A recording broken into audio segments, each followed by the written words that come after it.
One car brand in Britain just sold 6 cars. Not 6,000, 6. A dealership, a showroom, a whole month. And somehow, that's not even the worst story on this list. There's a factory that stood for 120 years. 2 world wars, generations of families gone in a single announcement. And the brand sitting at number 1 still employs 6,000 people, still bleeding out, quietly from the inside. These are the 6 car brands collapsing in Britain right now. And if you own one of these, or you're about to buy one, you need to stop scrolling, because this isn't a car review. This is a warning. Here's why this matters more than any spec sheet, any 0 to 60 time, any leather seat. When a car brand dies, it doesn't happen overnight. It happens in stages, quietly, behind the scenes. And the people who pay for it last are never the executives. It's you. Your resale value, your warranty, your ability to find a part in 5 years. I've pulled the sales figures, the factory closures, the internal statements, straight from the numbers, SMMT registrations, company filings, the stuff dealers don't want you Googling before you sign.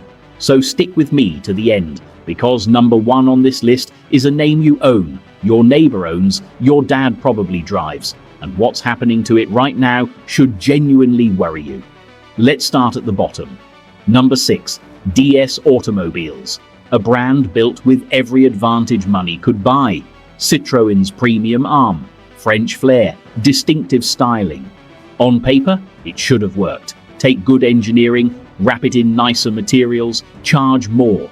But here's the problem. Nobody at head office wants to say out loud, luxury buyers don't shop for value, they shop for status. And status only survives one test, the badge test. You pull up outside a restaurant in a DS. Someone squints at the grill and says the sentence that kills the entire brand in 4 words. Isn't that just a Citroën? That question is a brand killer. And DS has never found an answer. Look at where it's left them. Named among the worst performing car brands in Europe in the first 5 months of 2026. Not the worst premium brands, the worst brands. Full stop. Sitting at the bottom of the table alongside names like Mitsubishi and Alfa Romeo. March the 2026, underperforming the market again. And behind the scenes, parent company Stellantis quietly slowing production on DS3 output because European demand just isn't showing up. So if you're eyeing a DS right now, it's not the engineering that should worry you, it's the badge. Because that badge decides what you get back the day you sell it.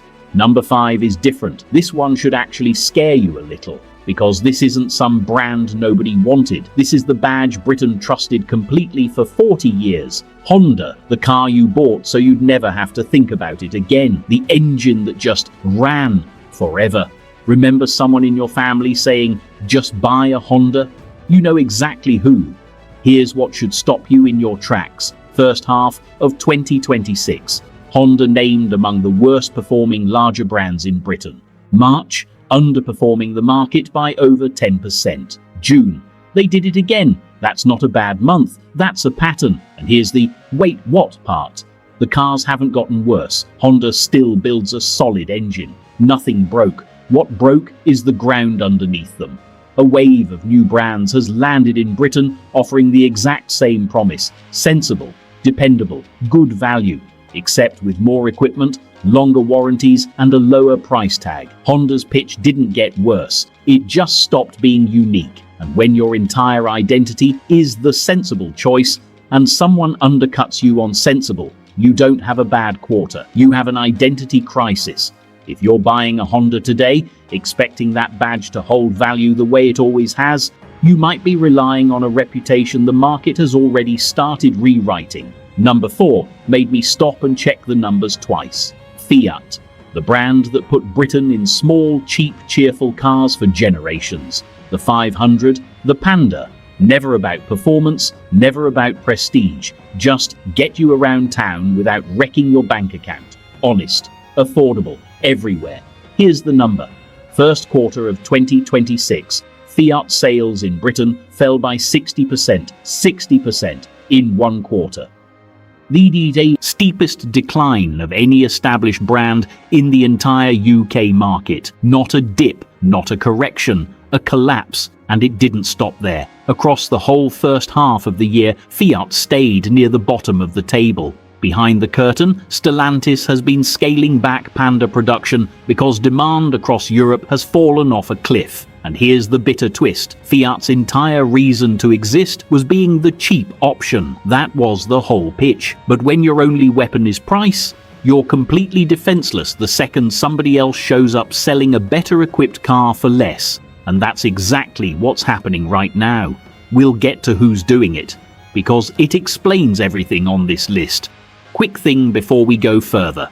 If this is genuinely useful to you, hit that like button and subscribe now. It takes 1 second and it puts information like this in front of more British drivers before they sign something they'll regret. Okay, back to the list because this next one is going to sting. Number 3, Vauxhall. And I need you to understand something before I say anything else. Vauxhall showrooms are still moving cars. Their sales numbers are holding up. So this isn't a story about a badge nobody buys. This is worse. This is a British institution being quietly taken apart, piece by piece, while the badge keeps smiling at you from the forecourt. For 120 years, Vauxhall built cars in Luton. Through 2 world wars, through the collapse of almost every other British car manufacturer, generations of the same families walked through that factory gate. If you grew up in Britain in the last 50 years, you've sat in one of their cars. A Cavalier, a Cortina Rival, a Carlton, an Astra, a Corsa. Vauxhall wasn't a brand here.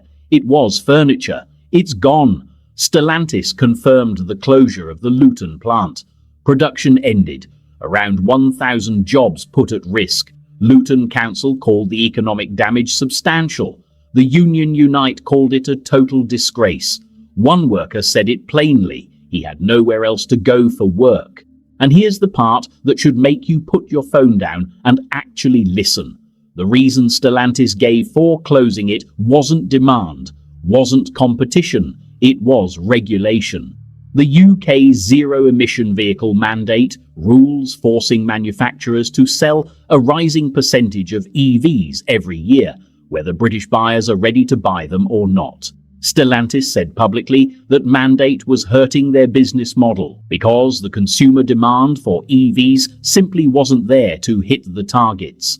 Days after the closure was announced, the company's chief executive resigned, so the badge survives. But the thing that actually made it British switched off, and a government policy is sitting right in the middle of that story. We're coming back to that, because it's the thread connecting all 6 of these brands. Number 2. And this one is, without exaggeration, one of the most spectacular self-inflicted collapses in the history of the motor industry. Jaguar. Say that name to anyone who loves cars. Watch their face change. The leaping cat. British elegance. The car Enzo Ferrari himself reportedly called the most beautiful ever made. Jaguar wasn't transport.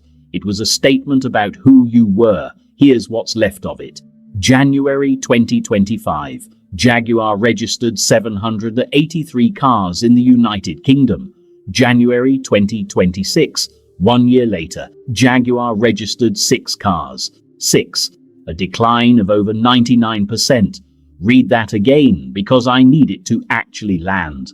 A British luxury brand in its own home market sold 6 cars in an entire month. And it's not a one-off. Across Europe, 1 month alone saw registrations collapse from nearly 2,000 to under 50. Globally, Jaguar sold over 180,000 cars in 2018. By 2024 to 2025, that number had fallen to under 27,000, an 85% collapse in 6 years.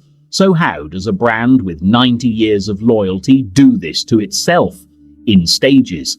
First, they killed the entire product range. Every model discontinued before the replacements even existed. Dealers stood in empty showrooms with nothing left to sell. Then came the rebrand, a new campaign, new tagline. The advert featured no cars, none, no heritage, no engineering, no leaping cat, because they scrapped that too. a globally recognized symbol replaced with something almost aggressively forgettable. The reaction was instant. Even Elon publicly asked them, "Do you sell cars?" The internet did the rest. Months later, the chief executive stepped down. And the damage now isn't reputational anymore, it's structural. Jaguar's UK dealer network is reportedly shrinking from around 80 stores to just 20. Reliability rankings place them near the very bottom of the entire industry. New electric models won't arrive in real numbers until 2027. So if you're considering a Jaguar right now, new or used, understand exactly what you're taking on. A dealer network that shrinks from 80 to 20 means servicing gets harder, further away. Parts and long-term support become a real question, not a hypothetical one. Jaguar didn't collapse because the world moved on. It collapsed because the people running it burned down everything that made it Jaguar and replaced it with a slogan, "Number One." And this is the one that should genuinely shock you, because this isn't a fading luxury badge. This isn't a brand nobody buys. This is one of the largest car makers on the planet. 90 years of history. Cars sold in Britain every single day. Around 6,000 people employed here right now. Before you dismiss that, stay with me, because the numbers underneath are alarming. Start with the money. Nissan reported a loss of $3.8 billion in a single financial year, not a dip in profit, a $3.8 billion loss. The response was drastic: 20,000 job cuts globally, 7 manufacturing plants closed worldwide, production capacity cut by 20%. These aren't the moves of a company managing a rough year. These are the moves of a company fighting to survive. And it's reached Britain. The Sunderland plant, the largest car factory in the entire United Kingdom. Around 6,000 people build the Qashqai, the Juke, the electric Leaf right there. It's Nissan's only manufacturing site on the whole European continent. One of its 2 production lines has now closed. All 3 models squeezed onto a single line. Around 900 jobs cut across Europe as part of the restructuring. Output at Sunderland has fallen to roughly 273,000 cars a year, down from a peak of over 500,000. Now here's the detail that actually stopped me. In 2016, Nissan held 5.6% of the British car market. By 2026, that had fallen to 3.7%. And they're now being outsold in Britain by a Chinese group that most people here had never even heard of 2 years ago. A 90-year-old global giant with a factory employing 6,000 Britons, outsold by a brand that didn't exist on this market 24 months ago. So why does this matter to you? Because when a company this size starts fighting for survival, you feel it before the shareholders do. Warranty support tightens, dealer networks shrink, parts get harder to find, resale values fall faster than you can react to. Buying a Nissan today isn't automatically a mistake, but buying one without understanding what's happening behind the badge, that is, 6 brands, 6 collapses. But here's the question I've been circling this entire video. Why is all of this happening at the exact same time?